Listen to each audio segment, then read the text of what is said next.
할렐루야. 하나님의 크신 은혜와 평강이 함께하기를 주님의 이름으로 축원합니다. 오늘 말씀의 제목은 예수님 한 분만 섬기십시오입니다.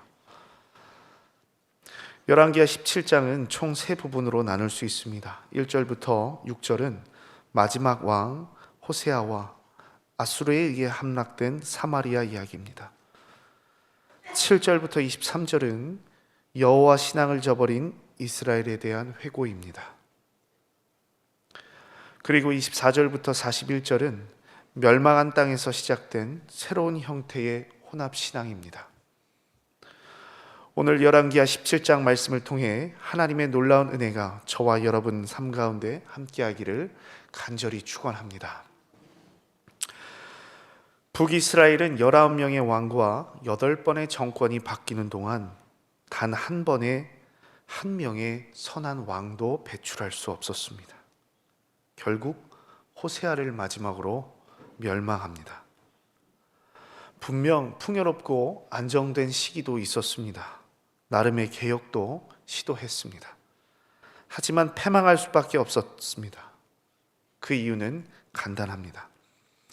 전심으로 여호와를 섬기지 아니한 것과 율법을 지키지 않고 여로보암의 죄악에서 떠나지 아니한 것이 멸망의 원인이었습니다. 그러므로 오늘 열왕기서의 저자는 이 글을 읽고 있는 우리에게 동일한 질문을 합니다. 다윗의 길로 갈 것인지 여로보암의 길로 갈 것인지 그 선택의 갈림길에서 판단을 종용하고 있습니다. 우리가 잘 아는 대로 한 길은 생명으로 이어집니다. 다른 길은 심판으로 이어집니다. 여러분은 지금 어떤 길을 걷고 계십니까? 부디 우리의 인생길이 하나님께서 인정하시고 복 주시며 칭찬하시는 길이 되기를 간절히 바랍니다. 오늘 호세아와 이스라엘의 파국을 통해 영적인 교훈을 찾고 기도의 제목을 삼고자 합니다. 첫째, 선지자의 말씀을 기억하십시오. 흔히 선지자를 다가올 종말을 놓고 미리 애통하는 사람이라고 합니다. 먼저 아파하는 사람이 선지자입니다. 그렇기에 그들의 눈에는 항상 눈물이 있었습니다. 나라와 민족을 위해 흘린 눈물이지요. 공동체를 위해 타는 듯한 마음을 가지고 하나님의 말씀을 전했던 사람들이 바로 선지자들입니다. 그럼에도 북왕국 왕들은 눈과 귀를 닫고 목을 세우며 선지자의 말씀을 듣지 않습니다.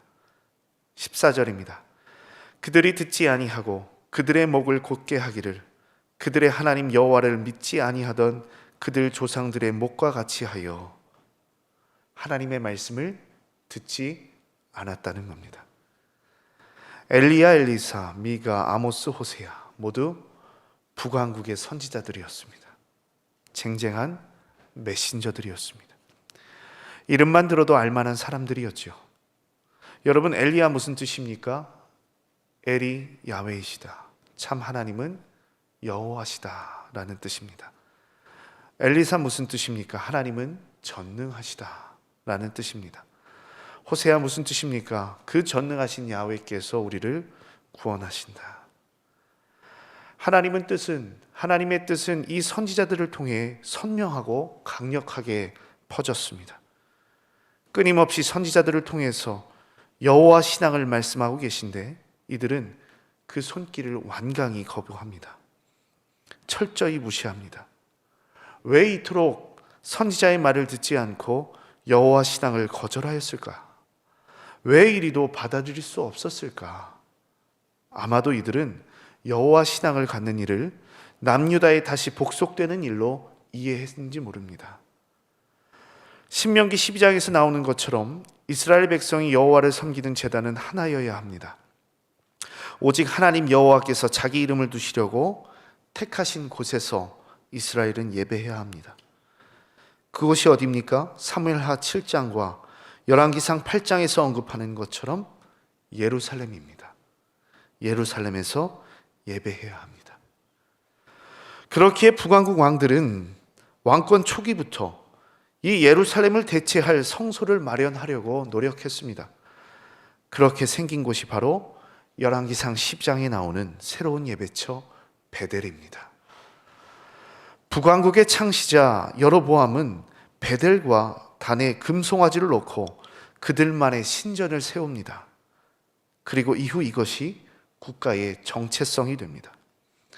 아합은 여기에 한술 더 떠 풍요를 뜻하는 바알과 다산과 행운을 상징하는 아세라를 여호와 신앙의 대안으로 세웁니다. 물론 그때는 성공하는 듯 보였습니다. 시대의 정신을 대변하는 듯 보였습니다. 하지만 그 끝은 오늘 말씀에서 보시는 대로 참담합니다. 선지자들은 이를 알고 여호와께로 돌아가자 회개의 말씀을 전합니다. 하지만 이들의 교만함은 우리의 정체성과 우리의 인습과 우리의 조상들의 유지를 버릴 수 없다는 잘못된 자아상이, 알량한 자존심이 그들을 불순종과 패망의 길로 이끌었습니다. 여러분, 그러므로 선지자의 말씀을 받는다는 것, 내가 하나님의 말씀을 받는다는 것은 내가 누구인지 내 정체성을 바꾸고 지금까지 살아온 내 체질을 바꾸고 뿌리 깊은 삶의 태도를 바꾸는 일입니다. 이것이 하나님의 말씀을 받는다라는 것에 대한 의미입니다. 하나님을 제한하였던 내 얄팍한 사상을 제거하고 생각의 틀을 넘어 임하시는 하나님을 바라보는 일입니다. 여러분, 여러분의 삶이 하나님의 말씀으로 날마다 새로워지기를 오로지 십자가와 부활로 이끄시는 유일하신 하나님만 섬기는 우리 되기를 간절히 축원합니다. 둘째, 우상을 섬기지 마십시오. 북이스라엘 왕들은 하나님 대신 갖가지 우상을 섬겼습니다. 16절 보시면 그들의 하나님 여호와의 모든 명령을 버리고 자기들을 위하여 두 송아지 형상을 부어 만들고 또 아세라 목상을 만들고 하늘의 1월 성신을 경배하며 또 바알을 섬기고 라고 합니다. 그래서 18절입니다. 여호와께서 이스라엘에게 심히 노하사 그들을 그의 앞에서 제거하시니 오직 유다 지파 외에는 남은 자가 없으리라. 우상을 섬기는 일에 열심을 다했던 이들, 그 결과는 무엇입니까? 하나님의 진노하심입니다. 5절 보시면 이들이 어떤 최후를 맞았는지 알 수 있습니다. 아수르 왕이 수도 사마리아를 3년이나 에워쌉니다. 사마리아는 견실한 성이었습니다. 산 꼭대기에 위치한 성이었습니다. 과거 베나닷의 공격을 수차례 막아냈습니다. 하지만 아수르에게서는 이 수도를 지킬 수 없었습니다. 저 광대한 제국에게서 이들은 승리할 수 없었습니다. 무려 3년이나 지속되었던 공성전, 그 안에 있었던 사람들은 어떻게 되었을까요?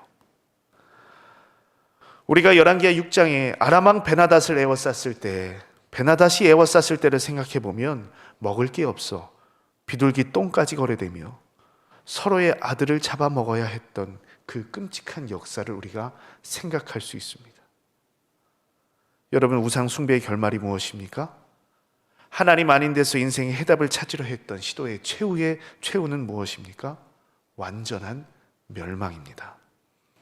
더 비참한 건 이제 이곳은 이스라엘 사람이 아니라 이방 민족이 거하는 성이 됩니다. 23절입니다. 여호와께서 그의 종 모든 선지자를 통하여 말씀하신 대로 드디어 이스라엘을 그 앞에서 내쫓으신지라. 이스라엘이 고향에서 아수르에 사로잡혀 가서 오늘까지 이르렀더라. 24절입니다. 아수르 왕이 바벨론과 구다와 아와와 하맛과 스발와임에서 사람을 옮겨다가 이스라엘 자손을 대신하여 사마리아 여러 성읍에 두매 그들이 사마리아를 차지하고 그 여러 성읍에 거주하니라. 여러분, 우상 숭배의 끝은 삶의 터전을 잃는 것입니다. 우리가 신앙의 자리를 버리고 하나님에게서 떠나면 평생 나그네로 살 수밖에 없습니다.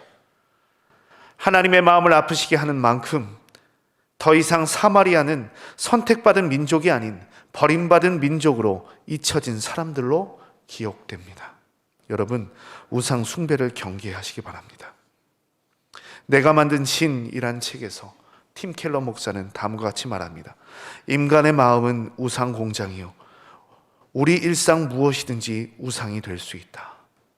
우리 일상 무엇이든지 성공과 사랑과 재물의 소유, 심지어 가정과 내 자식까지, 그것을 나를 위해 신격화하여 삶의 중심에 둔다면 우상이 될 수 있다라고 합니다. 여러분, 하나님보다 더 사랑하는 것이 있다면, 그것이 너무나 절실하여 근본적인 하나님을 향한 탐구보다 더 갈망하는 것이 있다면, 그래서 신앙을 전복시켜 절대화하는 무언가가 있다면 그것이 바로 여러분의 우상입니다. 우상의 특징은 무엇입니까? 처음에는 좋은 것으로 다가옵니다. 하지만 점점 더 거기에 예속되고 중독됩니다. 마침내 그것 없이 못 사는 것으로 만들어버리죠. 이스라엘 사람들도 하나님의 빈자리를 어떤 좋은 것으로 메우려 했을 겁니다. 저것만 채워지면 내 삶에 의미가 있을 것이라고 하나님만이 주실 수 있는 것을 다른 데서 찾으려 했던 겁니다. 하지만 그 결과를 우리는 지금 보고 있습니다. 여러분, 우상이 우리 삶을 지배할 수 없도록 마음을 지키십시오. 하나님께만 내 마음을 드리고 십자가 복음 앞에 여러분의 삶을 견고히 세우십시오. 마지막으로 셋째, 그러므로 예수님만 섬기십시오. 오늘 말씀 32절부터 41절까지 반복되는 단어가 있습니다. 여호와를 경외하다라는 단어입니다. 이들의 멸망은 개인적인 파국이 아니었습니다. 공동체가 완전히 파괴된 삶의 끝을 경험했기에 아이러니하게도 이들에게 있어 신앙은 더 간절했습니다. 그래서 사마리아 제사장은 여호와 경외하는 법을 알려주고 이들은 그렇게 하나님을 예배합니다. 여기서 우리는 중요한 깨달음을 얻을 수 있습니다. 사람은 하나님 없이 어떤 삶의 방식도 취할 수 없다는 데 있습니다. 하나님이란 근원과 떨어지면 우상이란 거짓 생수로 갈급한 마음을 해결하려 하지만 결국 찾게 되는 건 하나님입니다. 하지만 동시에 삶을 완전히 개혁하지 못하면 오늘 말씀에 남은 사마리아인들과 정착한 이방 사람들처럼 여호와를 경외하고 함께 아로새긴 우상을 섬기는 여기도 저기도 속하지 못하는 혼합된 인생을 살 수밖에 없습니다. 저는 오늘 말씀을 묵상하며 떠오른 인물이 있습니다. 바로 요한복음 4장에 등장하는 사마리아 여인입니다. 사마리아 여인은 인생의 허전함을 부여잡고 이곳에서 예배해야 하는가, 아니면 저기 예루살렘에서 예배해야 하는가, 여전히 해결되지 않은 과거의 한계를 가져와 예수님께 늘어놓습니다. 어찌 보면 사마리아 함락 이후 그 후손들이 짊어져야 했던 저주와도 같은 삶이었습니다. 혼합된 신앙으로 살아갈 수밖에 없었던 인생의 절규가 아니었나 싶습니다. 물이 아닌 것으로 열심히 파보아도, 남편을 5명이나 바꿔보아도, 여러 신앙의 침입을 허용해도 채워질 수 없었던 참 하나님에 대한 갈급함. 여러분, 그 영적인 목마름이 언제 해결됩니까? 예수 그리스도, 그분을 만날 때에. 영원한 참 우물이시오 영생하도록 솟아나신 샘물이신 예수님을 만날 때, 그분을 만날 때 우리 삶의 문제가 해결됩니다. 예배의 문제가 해결됩니다. 민족의 한계성이 해결됩니다. 사마리아가 함락된 기원전 721년부터 찾아 헤맸던 구세주를 이제 물동이를 버리고 메시아를 만났다라는 고백이 터져 나오기 시작합니다. 여러분, 우리 삶에도 이러한 회복의 탄성이 있기를 간절히 바랍니다. 예수님께서 한 하나님 되셔서 우리 삶을 지배하시는, 다른 곳 쳐다보지 아니하고 오로지 예수님께만 집중하는 하늘 자녀로 살아가기를 간절히 바랍니다. 잊혀진 자녀가 아니라 그 손에 붙들린 자녀로 일평생 살아가시는 저와 여러분 되기를 간절히 축원합니다. 함께 기도하시겠습니다. 살아계신 하나님, 역사하신 하나님, 오늘도 우리 삶 가운데 일하신 하나님, 아직 우리 삶에 소망이 있다면 남은 삶을 예수 그리스도 한 분만 모시며 살아가길 원합니다. 우상을 섬기지 아니하고 교만함을 버리고 생수 되신 예수님을 만나 뜨거운 교제 가운데 하나님 말씀만 청종하는 우리 되게 하여 주시옵소서. 내 삶을 인도하신 하나님, 장중에 오른손으로 그 자녀를 붙드시는 하나님을 경험하게 하시고 유일한 갈망이신 예수님만 섬겨 기쁨으로 예배하는 하늘 자녀 되게 하여 주시옵소서. 이 시간 주의 전에 귀한 예물 올려드린 손길이 있습니다. 이 예물 안에 담겨있는 땀과 눈물, 희생과 수고하시오니 하늘의 복락으로 땅의 기름진 풍요로 더하게 하여 주시고 이 예물 쓰이는 곳마다 소외받고 지친 영혼은 살아나는 회복과 치유의 역사 일어나게 하여 주시옵소서. 오늘이란 시간 주님께 올려드립니다. 과거 돌아보지 아니하게 하시고 최고로 행복한 날 되게 하셔서 예수님만 자랑하는 귀하고 복된 날 되게 하여 주시옵소서. 우리 주 예수 그리스도의 이름으로 기도 올리옵나이다. 아멘.